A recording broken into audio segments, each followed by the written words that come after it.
ከተማቹ አዲስ አበባ በየጊዜው እየዘመነች የጸዳች ለነዋሪዎቿ ምቹ የሆነች ለቱሪስቶች የስበት ማዕከል የሆነች የአፍሪካም የዓለምም ትልቅ መነጋገሪያ እንዴት እቺ ከተማ እንዴት የአፍሪካ ከተማ በፍጥነት ማደግ ቻለች ከሚባል የተለያዩ ንግግሮች አልፈን ዛሬ በዓለም ደረጃ ከሚገኙ ውስን ከተሞች የብሪጅ ሲቲ አባል ሆና በዚህ እድገት ደረጃ በመድረሷ ሁላችንም እንኳን ደስ ያለን እንኳን ደስ ያላችሁ ማለት ወዳለሁ።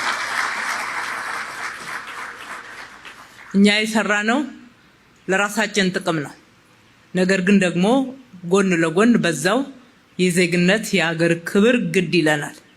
እነኚህ አይነት ዓለም መድረክ ላይ ወይም ደግሞ የዓለም የተለያዩ ኔትወርኮች ላይ የሀገራችን ስም መነሳቱ የከተማችን ስም መነሳቱ የዜግነት ክብራችን የአጠቃላይ የሀገራችን ክብር ስለሆነ ትልቅ ዋጋ እንሰጠዋለን።